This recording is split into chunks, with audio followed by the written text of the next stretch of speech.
tremendo lujo. Y nos estamos dando lujo también aquí en El Piso. Vamos a recibir a Eduardo Josami, a quien le queremos agradecer enormemente por la espera y por quedarse aquí para hablar con nosotros sobre el tema Venezuela. Y también, por supuesto, a uno de nuestros queridos hermanos venezolanos que se ha quedado. Gracias por estar José, aquí. ¿no?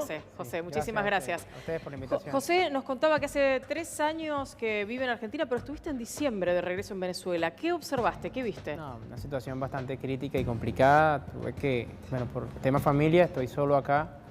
Y bueno, tenía tanto tiempo sin verlos a ellos que me entusiasmé antes de que se me venciera el tema pasaporte, otra situación crítica que tenemos allá con la identificación internacional. Aproveché de ir a ver a mi familia y la verdad que yo hice una frase que compartía con mis amigos cuando me preguntaban qué me pareció y era algo muy corto, ¿no? Que me sentí feliz de verlos todos, pero deprimido de ver cómo estaban. La situación del venezolano, de a pie, el promedio, el abundante, es crítica, es el equivalente, siempre lo explico, en pesos argentinos. No me hablen de dólares, no me hablen de euros. No. ¿Qué hace un venezolano con un sueldo? Contame. Nada. Mira, yo me fui a Venezuela con $700 y me regresé con menos 500. Un amigo que fue después que yo le pedí prestado que se llevara acá y pasé 20 días. No, a ver, un pollo te cuesta $8.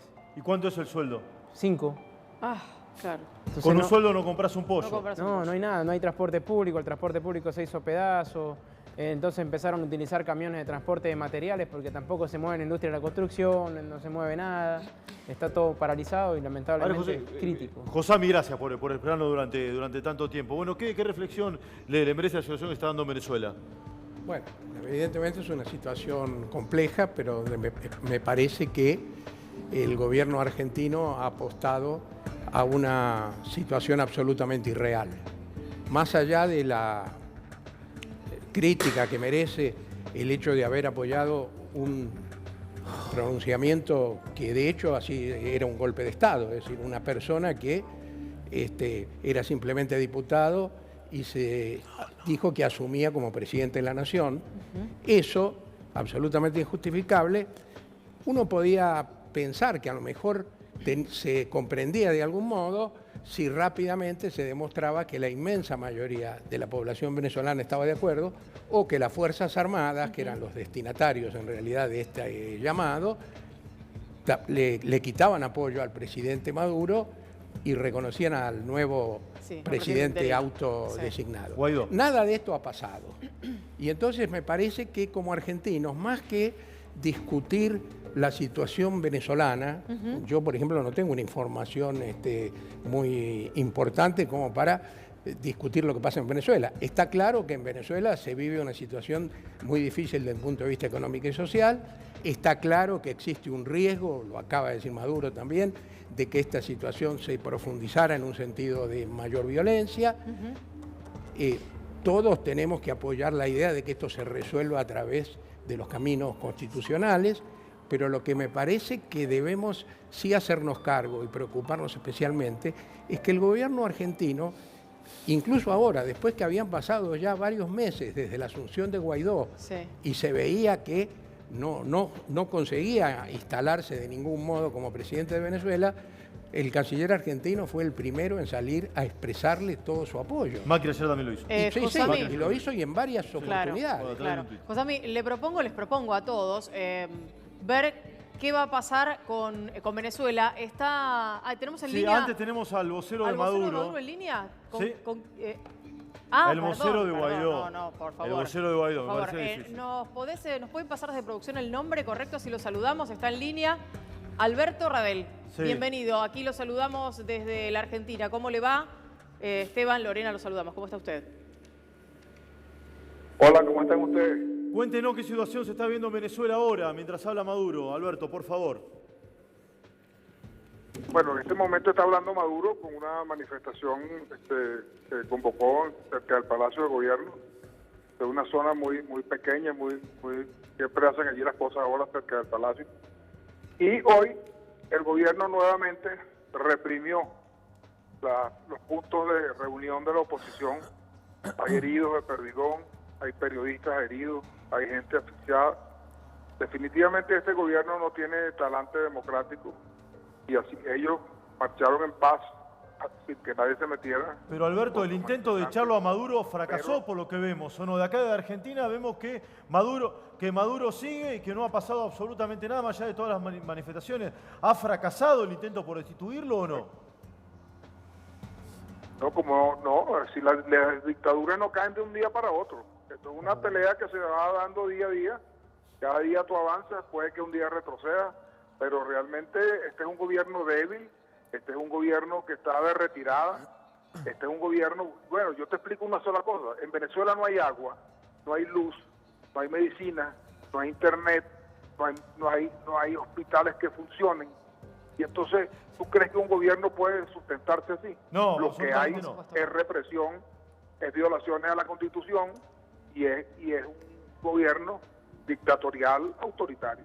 Rabel dijo en su discurso, Maduro, que sigue hablando por otra parte, que los que iban a huir o estaban huyendo eran ustedes, que él no tenía pensado en ningún momento huir a pesar de los rumores. ¿Ustedes qué saben sobre eso? Ratas le dijo incluso, ¿no? Bueno, yo nunca escuché al general Noriega decir que se iba a ir de Panamá. Nunca. Un día se lo llevaron. Yo nunca he escuchado a los dictadores anunciar que van a huir y que se van. Maduro es un presidente que a partir de ayer desconfía de su gente más cercana, del ministro de la Defensa, de Vladimir Padrino, del presidente de Michael Moreno, del TSJ, porque voceros de Estados Unidos denunciaron que ellos estaban implicados en una conspiración y ellos tendrán que aclarar ahora. El Maduro, cuando se reúne, a los militares ya no pueden entrar armados. Los únicos que pueden entrar armados a una reunión con Maduro son los cubanos que lo custodian. O sea, aquí hay una Rabel, situación complicada y es una situación complicada no solo política, sino económica. La gente se está muriendo porque no hay medicina, porque tienen hambre y no tienen servicio. Rabel, no se sabe precisamente dónde está, por ejemplo, Guaidó en este momento. En el medio de este contexto está hablando Nicolás Maduro, se sabe Guaidó, que bueno. López está en la Embajada de España. ¿Cuál es la situación actual de Guaidó? Y además, consultarle porque usted fue uno de los que dijo que Maduro tenía pensado abandonar la ciudad de Caracas. No, yo no dije que Maduro tenía que abandonar la ciudad de Caracas. Eso lo dijeron los Estados Unidos. Ahora, Maduro apareció ayer con unas ojeras después se supone que venía de un viaje largo. Te puedo decir que Guaidó estuvo hoy en la calle. Guaidó se reunió en algunos puntos donde no había represión con la gente. Y te anuncio de una vez que esta noche le va a dar un mensaje al país. Guaidó no está escondido. Guaidó está en la calle. El que se esconde y solamente aparece en el Palacio de Gobierno o muy cerquita es Maduro. Bien. Rabel, ¿es cierto que Juan Guaidó se reunió con enviados de Trump? Bueno, que yo sepa, no. Y aquí no ha venido ningún enviado de Trump a Venezuela en los últimos tiempos. Bueno, Aquí pero no todo hace el mundo falta que habla de sean de Estados reuniones Unidos. y todo el mundo habla de negociaciones. En Venezuela, déjame explicarte algo. La oposición democrática de Venezuela no acepta ningún tipo de diálogo en este momento. Lo que podrían presentarse son negociaciones que existen en todos los países del mundo donde hay una crisis. Pero hay un punto fundamental que sería el primero de cualquier negociación. Es: Venezuela no puede ir a un proceso electoral siendo Maduro el que supuestamente va a regular ese proceso electoral desde el Palacio de Gobierno, como lo ha hecho en todas las oportunidades. Rabel, perdón. la pregunta es si los días de Maduro están contados y qué hay de cierto que se reunió el Supremo Tribunal de Justicia para determinar y ver si piden la detención de Guaidó. Sí, se reunieron esta tarde y la información que yo manejo, que me dieron los reporteros que cubrieron el evento, es que no hubo decisión alguna, porque una hora antes, una de las magistradas, que se llama Marisela Godoy, emitió un comunicado donde explicó que estaban sacando una resolución por debajo de la mesa, donde no citaron a los magistrados que tenían que haber citado, y pareciera que esta filtración o esa información que dio la magistrada lo hizo entrar en temor, en pánico, y no ha salido hasta ahora la resolución. Eso no quiere decir que no salga hoy, que no salga mañana, pero hoy, hasta esta hora, no ha salido y ya terminó la reunión. Alberto, cuando uno ve las imágenes de Venezuela, ve una gran cantidad de gente que apoya a Maduro. ¿Cómo explica usted este apoyo? Porque el escenario que usted está describiendo es un escenario de crisis total. Sí, pero mira, yo fui presidente del Canal 8, yo fui presidente de 3 canales de televisión en Venezuela. Yo te pongo una imagen de esa. ¿Por qué ellos ahora no hacen tomas aéreas? ¿Por qué ellos no hacen tomas de la parte de atrás? Ahí no hay más de 5.000 personas en esa manifestación. No, son 200.000. Ellos son expertos y los asesoran los cubanos, los cubanos. Alberto, discúlpeme, a mí me gusta nada Maduro. Alberto, discúlpeme. A mí me gusta nada Maduro, me parece un dictador, todos los calificativos habido y por haber, déselo a Maduro, un asesino también. Ahora, yo estoy viendo acá las imágenes, ellos se van de archivo y se ve una multitud realmente. Se ve mucha gente, Alberto. Bueno, pero... Realmente se ve... Yo le digo que, Alberto, yo conozco Cuba y que si los cubanos viajan todos ahí juntos se vacía Cuba. Tú has visto que la cámara panea hacia los lados. Tú has visto que la cámara tiene una toma trasera. Tú has visto un dron enseñando a los manifestantes. Sí. Mire, nosotros vemos que hay mucha gente en la calle. Perdone, no quiero... Está bien, tú ves que hay mucha gente, yo te digo que no hay mucha gente, que hay poca gente, yo no te voy a convencer a ti. Alberto, a convencer a mí, nos respetamos la opinión y ya está, pues. Claro, digo, a propósito de la cuestión del acompañamiento en las calles, lo que veíamos en el caso del llamamiento de Guaidó, teóricamente van a hacer uno nuevo y habrá un comunicado esta noche, ahora se lo vamos a preguntar, tiene que ver con aquellos que quieren que Maduro se vaya, que termine su mandato, muchos de los cuales están aquí en nuestro país, muchos de los cuales han viajado a la Argentina, y uno de ellos, que es José, que está invitado aquí en el piso, es un hermano venezolano y quiere hablar con usted un instante, si nos lo permite. Con mucho gusto, yo no tengo ningún problema en hablar con nadie y menos me siento feliz de hablar con un venezolano, así sea de otra tendencia. No, es una tendencia, me imagino. José, dale. ¿Cómo te va, Rabel? Un gusto. No, pero no. Hola, a tu orden. Bueno, mira, me gustaría comentarte pues en presencia de los chicos porque veo que hay mucha incertidumbre cuando hacen llamar esto un golpe de Estado, cuando deberían catalogarlo como el retomar del hilo constitucional en nuestro país debido a esas elecciones fraudulentas que se efectuaron en el mes de mayo del 2018 y que bueno, todavía la gente, aparentemente hay cierta desinformación, ¿no? Se suele transversar, o sea, qué fue lo que ocurrió y de tal manera pues hacen ver a Maduro como un presidente legítimo que hoy día está siendo víctima de un golpe de Estado, cuando el golpe de Estado lo dio él al alterar pues el orden cronológico electoral y autoproclamarse prácticamente presidente porque vetó los partidos políticos, vetó los candidatos y dijo, bueno, participa, se mide conmigo quien yo quiero, ¿no?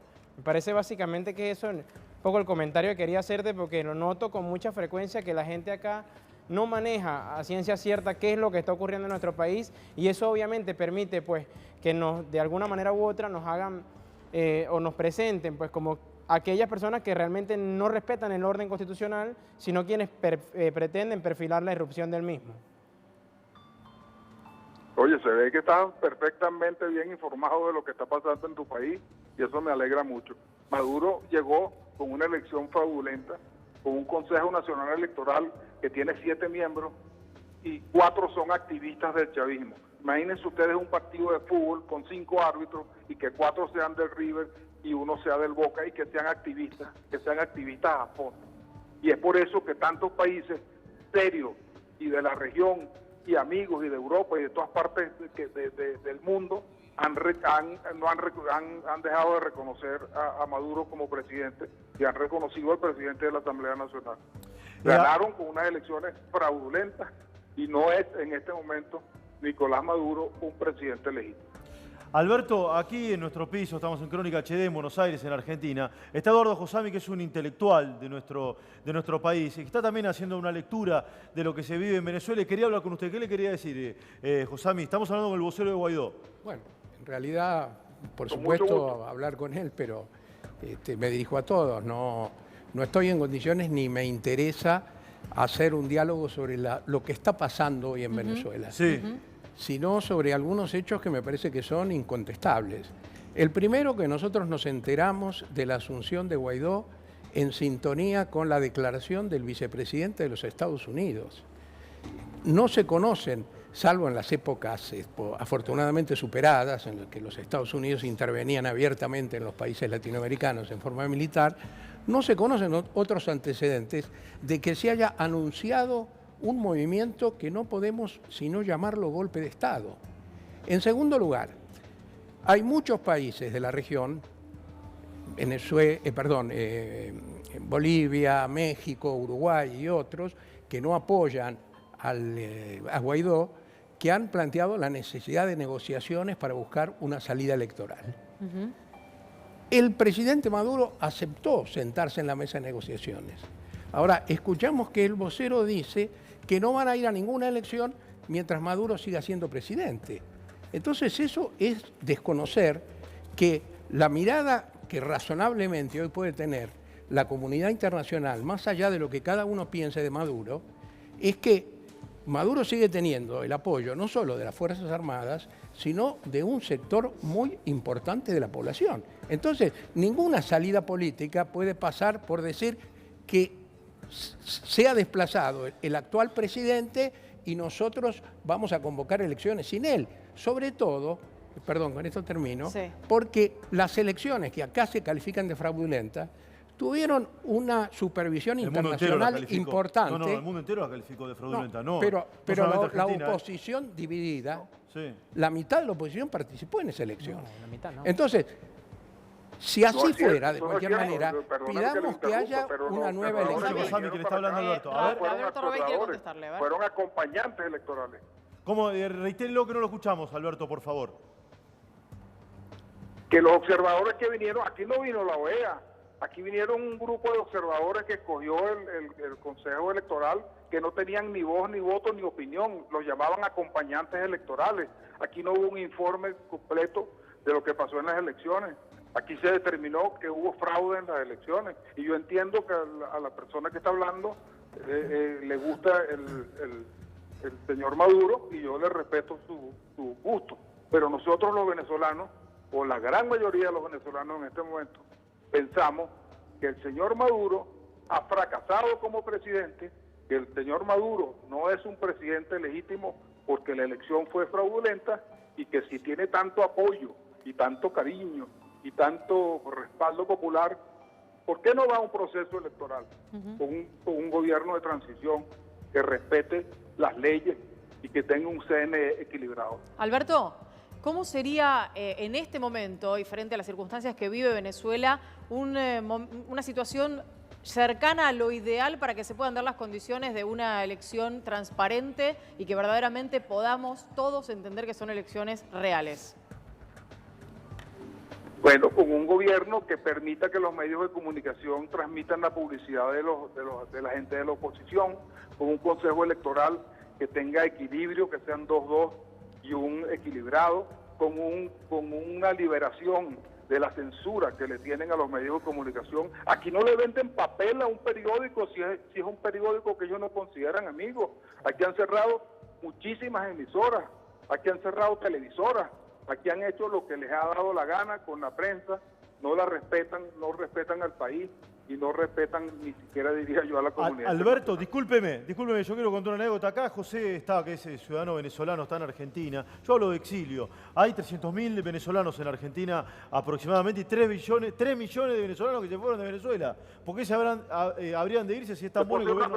¿Te puedo hacer una pregunta? ¿Te puedo hacer una pregunta yo a ti y me la contestas? Sí, por supuesto, Alberto.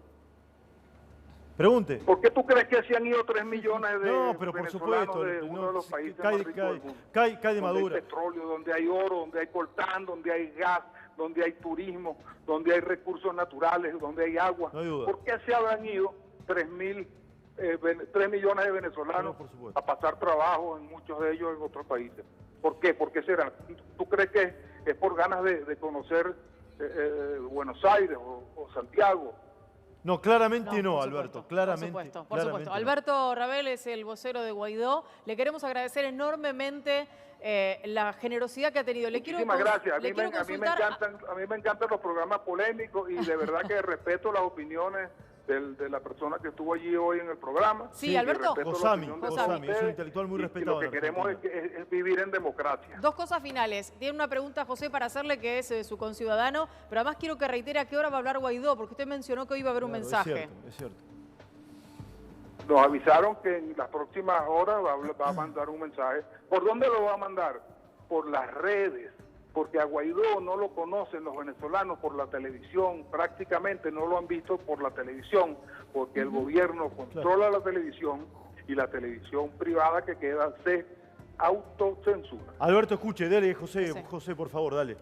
Bueno, Alberto, nada, quería pues aprovechar la oportunidad para despedirme, agradecerte, quiero que comunicarte en nombre de todos los venezolanos que estamos fuera, que estamos orgullosos de todos los que están dentro luchando, que nuestro anhelo realmente es una patria libre donde podamos ir todos a reconstruirla, a poner nuestro grano de arena, a hacer de Venezuela el país que siempre soñamos tener. Y mira, mucha fuerza, Guaidó. Yo sí los acompaño, yo los acompañé y los acompañaré siempre y seguiré luchando por ese país que todos anhelamos y que estoy seguro todos merecemos, y gobernar por igual y para todos. No es para un grupito, es para todos, y un abrazo grande y de verdad muchas gracias. Ok, y por favor dile al productor del programa que te dé mi teléfono y llámame, porque de verdad que me quedé impresionado con tu claridad y con tu forma de expresar. Lo vamos a hacer, Alberto. Claro que a ver, es que hay más preguntas, Alberto, le agradecemos. A ver, dale. No, preguntarte, ahora terminó de hablar Maduro y obviamente él dijo que este golpe fue sofocado. ¿Qué va a hacer Guaidó a partir de ahora? ¿Qué mensaje va a dar? Perdóneme, Maduro dijo ayer que no había habido golpe, que eso era una escaramuza. Este es un libreto nuevo. Bueno, habló de puñado de golpistas. Este es un libreto nuevo. Habló de un puñado de golpistas. Pero los puñados de golpistas que él menciona era gente muy cercana a él. Tienen que aclarar la situación. O sea, ¿cómo se él lo que Maduro dijo ahora que en la misma mesa esa gente con fue las personas engañada? que están acusando de haberlo traicionado?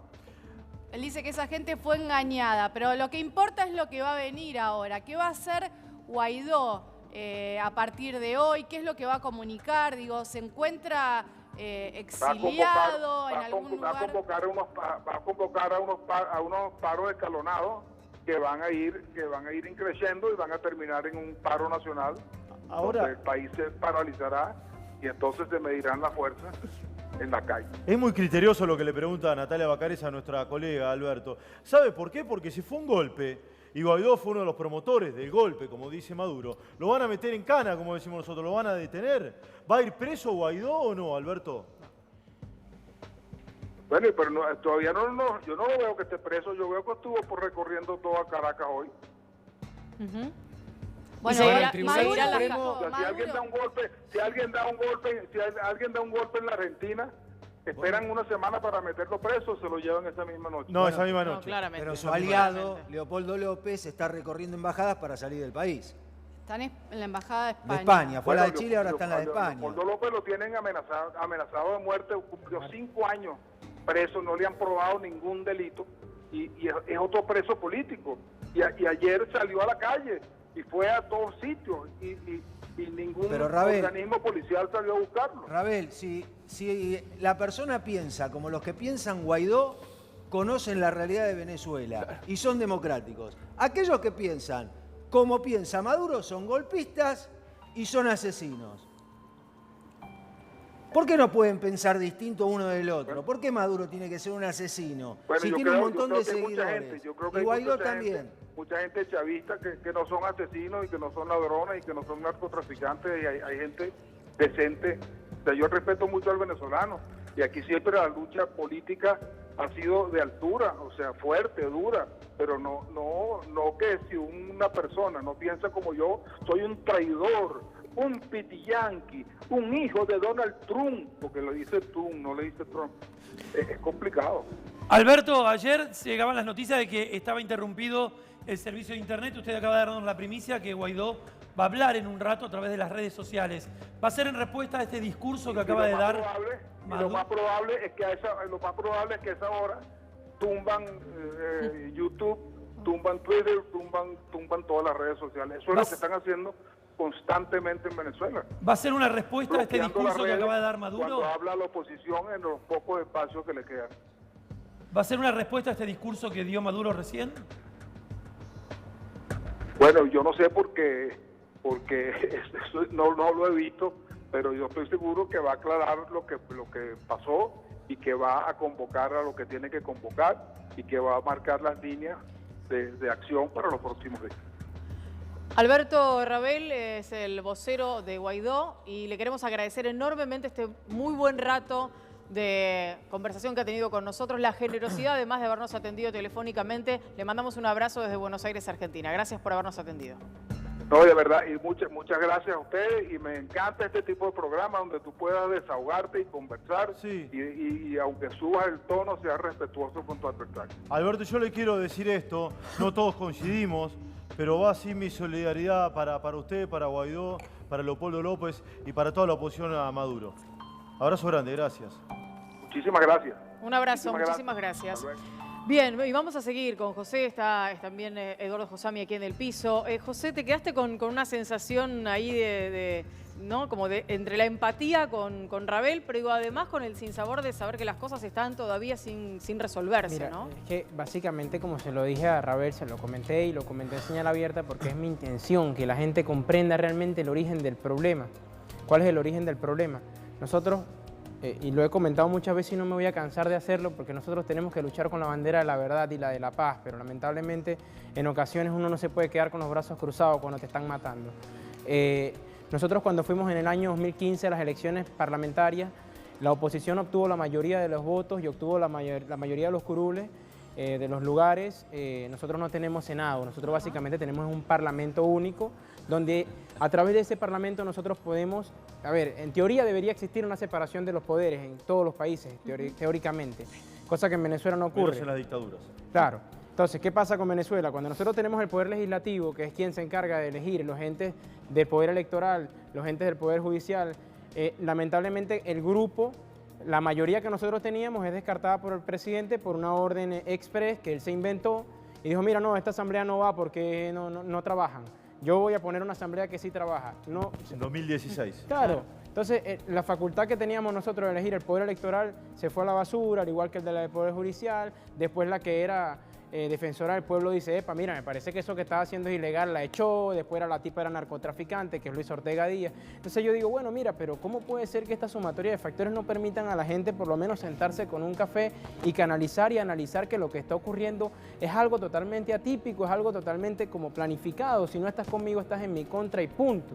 Entonces, ¿qué es lo que nosotros decimos? Para responderle un poco al compañero que decía que si no queríamos a Maduro en el poder, no lo queremos, pero lo que le explico es, ¿qué es lo que nosotros exigimos? Igualdad de condiciones. Nosotros nos ganamos la Asamblea Legislativa, tenemos el derecho de nombrar nosotros a los candidatos, a los tipos, a los rectores del Consejo Nacional Electoral nuestro y a los tipos del Poder Judicial. José, ¿puedo poner un puntito por lo que queremos escuchar a Josami, que insisto que es un intelectual muy respetado sí. en Argentina? Seguir hablando un poquito de Venezuela, después vamos a mirar la actualidad de nuestro país. Josami, ¿qué quería decir?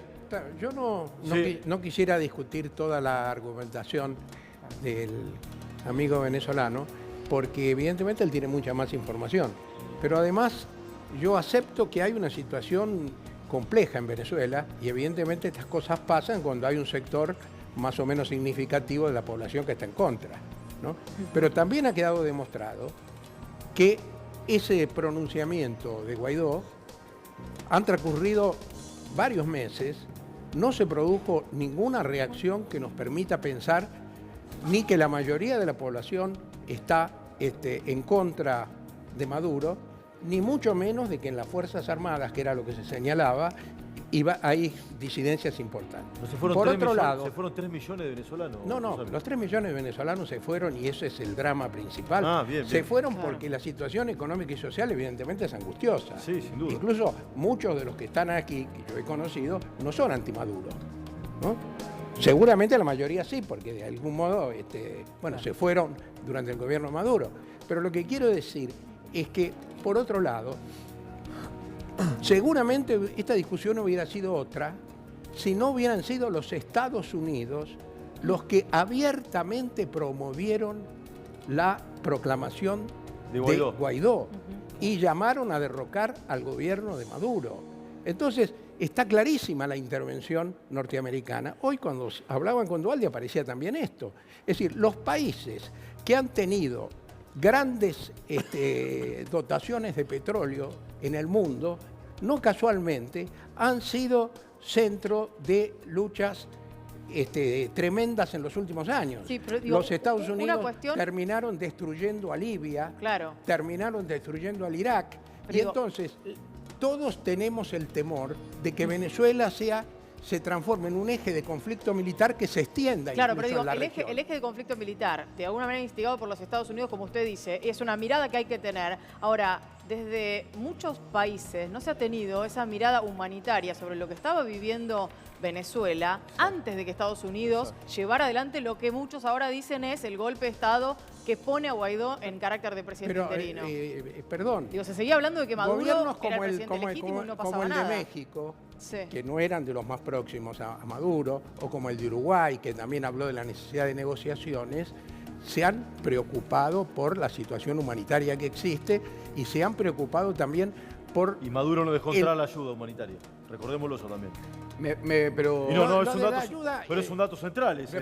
La ayuda humanitaria fue un movimiento como este que se hizo ahora. Era parte de el movimiento de oposición frente a Maduro. ¿Pero cómo? ¿Lleva morfina y no lo dejaron entrar? Lo que ellos han dicho... Josami, hoy, por favor, llevaba medicina y no lo dejó entrar. Perdón, Josami, perdóneme.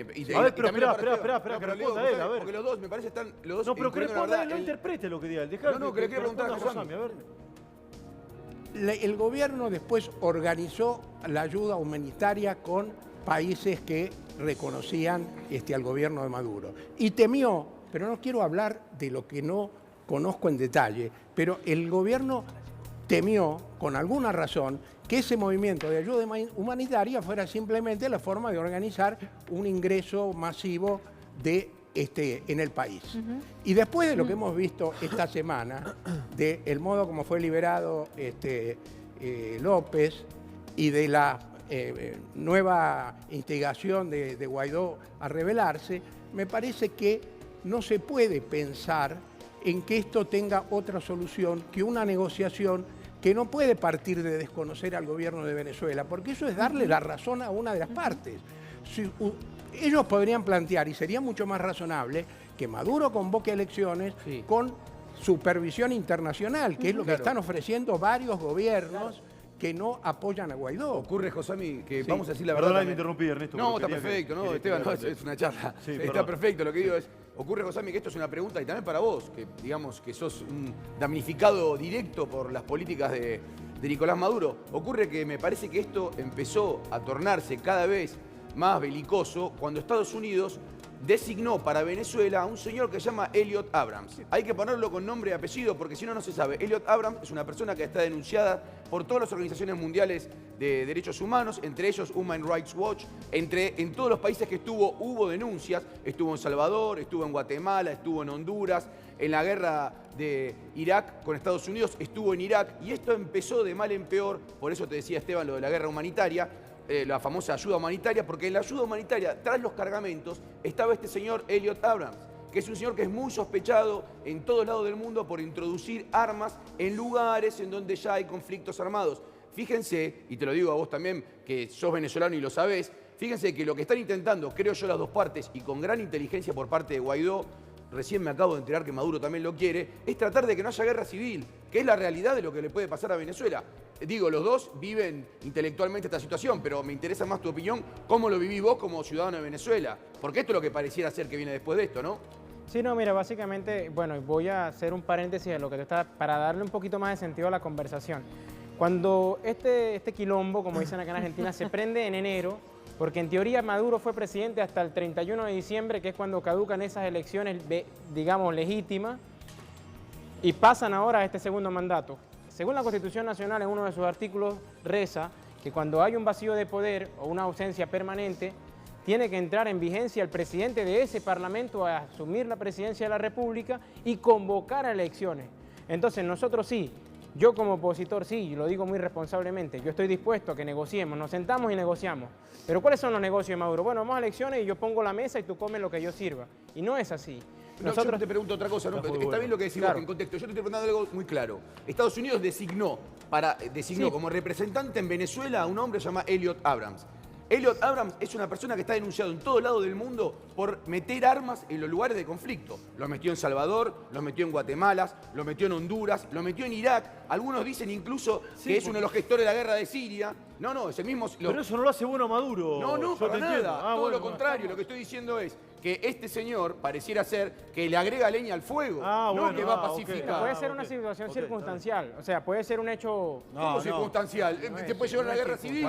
Pero no, a ver, yo quiero sacar un presidente. Yo quiero que se entienda una cosa, porque es muy, o sea, a ver, yo desde que estoy acá estoy escuchando lo que pasa es que Estados Unidos, nosotros no estamos hablando de Estados Unidos, nosotros queremos recuperar nuestra patria, nuestra nación, punto. Nosotros no estamos, tenemos el discurso metido que Estados Unidos, ¿y los chinos qué onda? Son santos, y los rusos son santos, Dios mío. Pero y los cubanos, estuvieron 100 cubanos militares en Venezuela, dicho por el mismo Maduro. Estuvieron rusos, aviones allá puestos en la puerta, y uno no puede decir nada, porque entonces tú estás parcializado. Esperen un segundito, Josami tampoco te va a ayudar. Espera, Ernesto, a ver, el venezolano hoy día, a consecuencia de todo lo que está viviendo, está dispuesto a pagar el precio que sea por la liberación de su patria. Punto. Incluso la invasión de Estados Unidos. No sé si es invasión de los Estados Unidos, pero si tendrá que confrontarse parte del pueblo con parte del otro, la gente lo va a hacer así no sea lo correcto, porque la gente se está muriendo de hambre, hermano. Exacto. La gente se está muriendo de hambre. No, yo creo que no se puede banalizar lo que significó la designación de Elliot Abrams, porque además no se puede banalizar, y es la tercera vez que lo digo, perdón, en esta noche, el discurso del vicepresidente de los Estados Unidos llamando al derrocamiento de Maduro.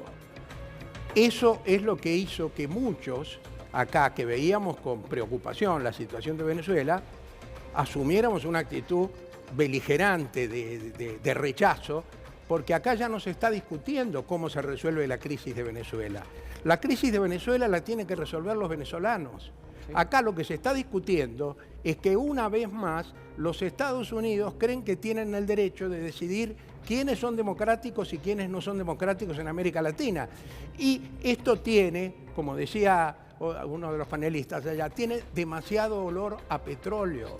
Ahora, Josami, déjeme decirle esto, es una opinión completamente personal. Yo lo que siento es que todo esto se dice y se manifiesta en un escenario en el que aparece Guaidó, en enero de este año, con las elecciones que recién mencionaba José, con todo lo que ya conocemos sobre Venezuela, pero el éxodo de los venezolanos viene desde hace mucho tiempo. José hace 3 años que está en Argentina. ¿Por qué antes, los mismos que ahora argumentan desde este lugar, el de la intervención de los Estados Unidos, no dijeron nada con respecto a Maduro antes, cuando los venezolanos ya se estaban muriendo de hambre y ya se estaban yendo de su país? Esa es mi duda, porque yo puedo entender el argumento que usted dice, pero lo que no entiendo es por qué antes no se iba en contra de lo que estaba pasando con Maduro. Bueno, habría que ver cuál es la situación que provocó el éxodo, en qué medida es responsable el gobierno. Que se cagan de hambre, por eso se va la ya gente, sé, Josami, por favor. Hay que ver por qué se cagan de hambre, porque en Cuba también Josami, yo no estoy defendiendo a ese gobierno. Por favor, a ver, el chavismo hace 20 años que gobierna Venezuela, no es una fábrica de petróleo. Acá también hay hambre. Perdón, acá también hay hambre. La autoridad que tenemos para decirlo.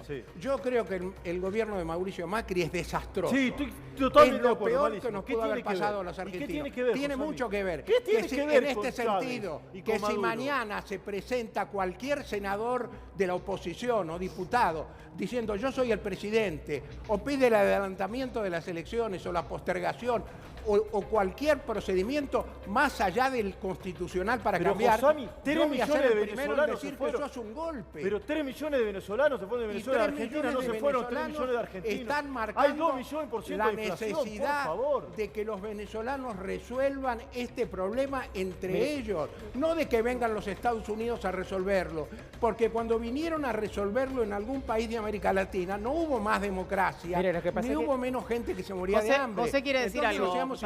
Fíjese, nosotros, mire, si hay alguien que si ha querido pegar a la Constitución, he sido yo y lo he leído, y yo tomo la Constitución, creo que es una herramienta que todo el mundo en cada país debe tener la mano, debe leerla y conocerla. Debe conocer sus derechos, también debe conocer sus deberes. Una de las cosas que hizo la oposición en su punto crítico fue convocar un referéndum revocatorio, y el ente electoral correspondiente en nuestro país dijo: No, tenían que convocarlo 30 días antes porque los plazos son otros ahora. ¿Pero por qué son otros? Se hicieron los locos, entonces cuando pudimos haber revocado constitucionalmente a Nicolás Maduro, no se pudo hacer. ¿Ves? Sí, José, pero entiendo eso. Lo que yo te pregunto es, vos recién decías, quizá, permitime que te lo diga, sin conciencia de lo que es una guerra civil, que este proceso, la gente está hambreada y elegiría cualquier situación antes de continuar con esto. Bueno, la guerra civil puede ser una cosa terrible para Venezuela. Totalmente. Y lo que te pregunto es, ¿no crees vos que la injerencia directa de Estados Unidos va a llevar a una guerra civil? Puede que lleve una guerra civil, hermano, pero yo leo mucho los números. 33.000 muertes violentas por año en Venezuela superan cualquier número de guerra civil que usted me quiera plantear. Bueno, 33.000 personas por muertes violentas, censurado todo. Todo lo que ocurrió acá, más se sabe en la Argentina de Venezuela que de Venezuela, en Venezuela. Cosa grave, censuraron los medios, apagaron todo, cerraron canales, cerraron radios, cerraron prensa, no le vendieron más periódicos, se acabó. Chao, hasta luego. Si no te gusta, un dato voy con Josami. No se puede entrar con una cámara. Esto, íbamos a ir a Venezuela, no se puede entrar con una cámara. Punto. Esto es un dato concreto, objetivo y verificable. Un camarógrafo no puede entrar a Venezuela a filmar y a registrar lo que allí sucede. Perdón, no, Josami quería decir algo por ahí, ¿no? Ah, está bien. ¿Quería aportar algo más?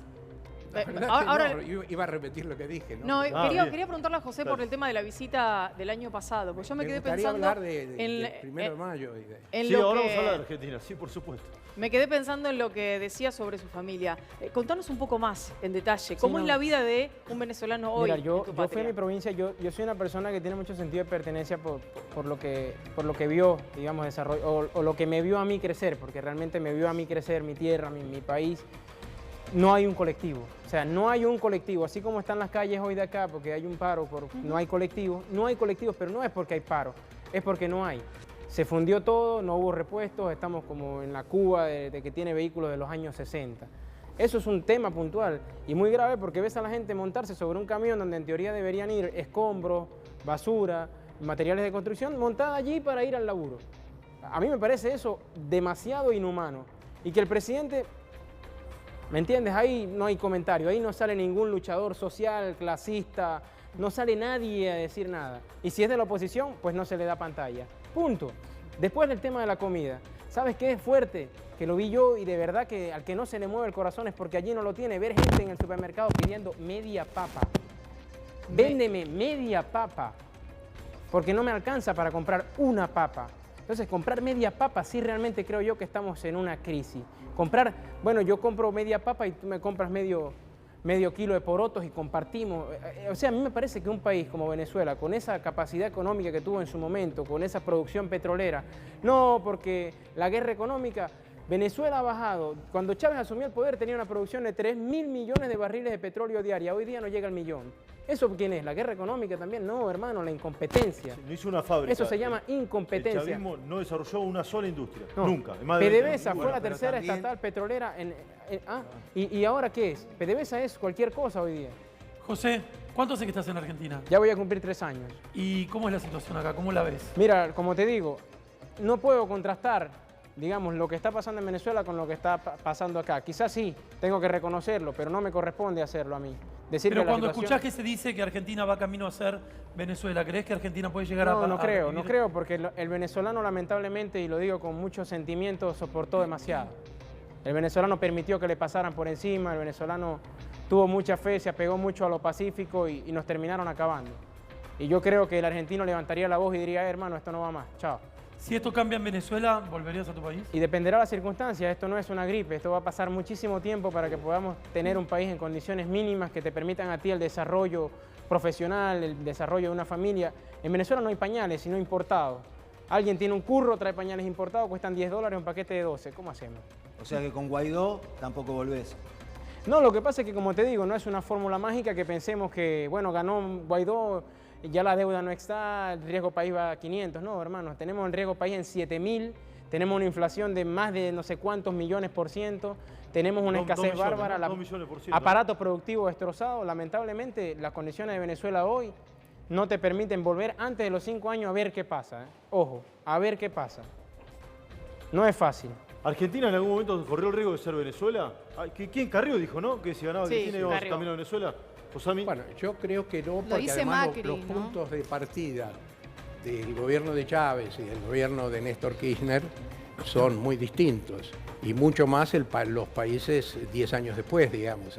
Argentina es un país con una producción mucho más diversificada, Venezuela es prácticamente un monoproductor de petróleo. Exacto. Argentina tenía una clase media en crecimiento, que ahora está soportando mucho la crisis.